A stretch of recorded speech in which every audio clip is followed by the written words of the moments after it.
বিসমিল্লাহির রহমানির রহিম। হযরত আবু হুরায়রা রাদিয়াল্লাহু তাআলা আনহু হইতে বর্ণিত আছে যে রাসূলুল্লাহ সাল্লাল্লাহু আলাইহি ওয়াসাল্লাম ইরশাদ করিয়াছেন, তোমাদের কেহ যখন শয়ন করে তখন শয়তান তাহার গাড়ের উপর 3টি গিরা লাগাইয়া দে। প্রত্যেক গিরাতে সে এই বলিয়া ফু দে যে এখনো রাত্রি অনেক বাকি আছে, ঘুমাইতে থাকো। মানুষ যদি জাগ্রত হইয়া আল্লাহ তাআলার নাম উচ্চারণ করে তবে একটি গিরা খুলিয়া যায়, আর যদি ওযু করিয়া লয় তবে দ্বিতীয় গিরাও খুলিয়া যায়। অতঃপর যদি তাহাজ্জুদ পড়িয়া লয় তবে সমস্ত গিরাগুলি খুলিয়া যায়। অতঃপর সকালবেলা সে অত্যন্ত সতেজ মন ও হাসি খুশি থাকে, তাহার অনেক বড় কল্যাণ লাভ হইয়া থাকে। আর যদি তাহাজ্জুদ না পড়ে তবে সে অলস ও ভারাক্রান্ত থাকে এবং অনেক বড় কল্যাণ হইতে বঞ্চিত হইয়া যায়। হযরত ওয়াকাবা ইবনে আমির রাদিয়াল্লাহু তাআলা আনহু বলেন, আমি রাসূলুল্লাহ সাল্লাল্লাহু আলাইহি ওয়াসাল্লামকে ইরশাদ করিতে শুনিয়াছি যে আমার উম্মতের 2 ব্যক্তির মধ্যে এক ব্যক্তি রাত্রে উঠে এবং অনিচ্ছা সত্ত্বেও নিজেকে ওযুর জন্য প্রস্তুত করে, কারণ তাহার উপর শয়তানের গিরা লাগিয়া থাকে। যখন সে ওযুর মধ্যে নিজের উভয় হাত ধৌত করে তখন একটি গিরা খুলিয়া যায়, যখন চেহারা ধৌত করে তখন দ্বিতীয় গিরা খুলিয়া যায়, যখন মাথা মুসেহ করে তখন তাহার আরো একটি গিরা খুলিয়া যায়, যখন পা ধৌত করে তখন আরো একটি গিরা খুলিয়া যায়। অতঃপর আল্লাহ তাআলা ফেরেশতাদেরকে, যাহারা মানুষের দৃষ্টির অন্তরালে রহিয়াছেন, বলেন, আমার এই বান্দাকে দেখো, সে কিরূপ কষ্ট সহ্য করিতেছে। আমার এই বান্দা আমার নিকট যাহা চাহিবে তাহা সে পাইবে।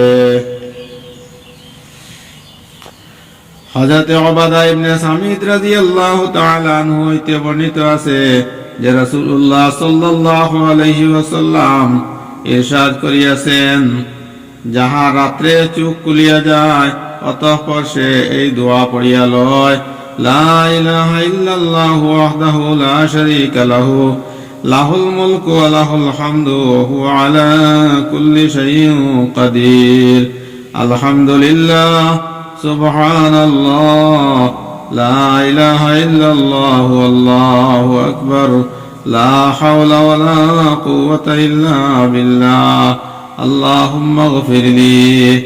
অতঃপর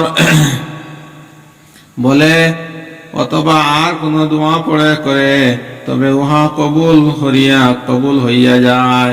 তারপর যদি ওযু করিয়া নামাজ পড়িতে লাগিয়া যায় তবে তাহার নামাজ কবুল করা হয়।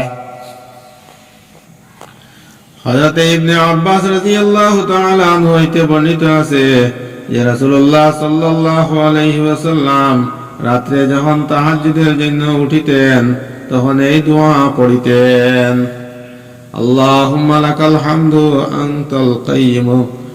আনতাল কাইয়্যিমুস সামাওয়াতি ওয়াল আরদ ওয়া মান ফীহিন্না ওয়া লাকাল হামদু, লাকাল মুলকুস সামাওয়াতি ওয়াল আরদ ওয়া মান ফীহিন্না ওয়া লাকাল হামদু, আনতা নূরুস সামাওয়াতি ওয়াল আরদি ওয়া লাকাল হামদু, আনতা মালিকুস সামাওয়াতি ওয়াল আরদ ওয়া লাকাল হামদু, আনতাল হাক্কু ওয়া ওয়া'দুকাল হাক্কু ওয়া লিকাউকা হাক্কুন ওয়া কাওলুকা হাক্কুন ওয়ান নারু হাক্কুন ওয়ান নাবিয়্যুনা হাক্কুন ওয়া মুহাম্মাদুন হাক্কুন কাওলুকা হাক্কুন, আল্লাহুম্মা লাকা আসলামতু ওয়া বিকা আমানতু ওয়া আলাইকা তাওয়াক্কালতু ওয়া ইলাইকা আনাবতু ওয়া বিকা খাসামতু ওয়া ইলাইকা হাকামতু ফাগফিরলি মা কদ্দামতু ওয়া মা আখারতু ওয়া মা আসরারতু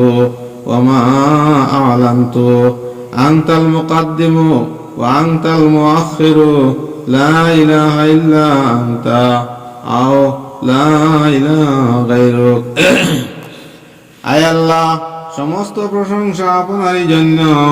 আপনি আসমান সমূহ, জমিন এবং উহাতে যে সকল মাখলুক আবাদ রহিয়াছে, সকলের রক্ষণাবেক্ষণকারী। সমস্ত প্রশংসা আপনারই জন্য, জমিন আসমান ও উহার মধ্যে অবস্থিত সকল মখলুকের উপর আপনারই রাজত্ব। সমস্ত প্রশংসা আপনারই জন্য, আপনি জমিন আসমানের আলো দানকারী। সমস্ত প্রশংসা আপনারই জন্য, আপনি জমিন আসমানের বাদশাহ। সমস্ত প্রশংসা আপনারই জন্য, প্রকৃত অস্তিত্ব আপনারই। আপনার ওয়াদা হক, টলিতে পারে না। আপনার সাক্ষাৎ অবশ্যই লাভ হইবে। আপনার ফরমান হক, জান্নাতের অস্তিত্ব হক, জাহান্নামের অস্তিত্ব হক। সমস্ত নবী আলাইহিমুস সালাতু সালামগণ সত্য। হযরত মুহাম্মদ সাল্লাল্লাহু আলাইহি ওয়াসাল্লাম সত্য রাসূল। কিয়ামত অবশ্যই আসিবে। আয় আল্লাহ, আমি নিজেকে আপনার সুপুর্দ করিলাম। আমি আপনাকে অন্তর দ্বারা মানিলাম, আপনারই উপর ভরসা করিলাম, আপনারই দিকে মনোনিবেশ করিলাম। অস্বীকারীদের মধ্য হইতে যাহার সহিত বিবাদ করিয়াছে, তাহা আপনারই সাহায্য করিয়াছে। আপনারই দরবারে ফরিয়াদ পেশ করিয়াছি। অতএব আমার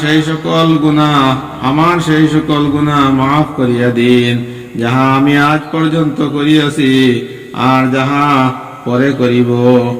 আর যে গুনাহ আমি গোপন করিয়াছি আর যাহা প্রকাশ্যে করিয়াছি, আপনি তৌফিক দান করত, দিনে আমলের দিকে অগ্রগামী করেন। আপনি তৌফিক ছিনাইয়া লইয়া পশ্চাৎগামী করেন। আপনি ব্যতীত কোনো মাবুদ নাই।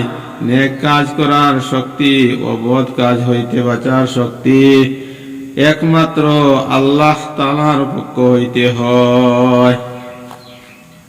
হযরতে আবু হুরায়রা রাদিয়াল্লাহু তাআলা আনহু হইতে বর্ণিত আছে যে রাসূলুল্লাহ সাল্লাল্লাহু আলাইহি ওয়াসাল্লাম ইরশাদ করিয়াছেন, রমজানুল মুবারকের পরে সর্বাপেক্ষা উত্তম রোজা মাহে মুহররমের রোজা। আর ফরজ নামাজের পর সর্বাপেক্ষা উত্তম নামাজ রাত্রের নামাজ।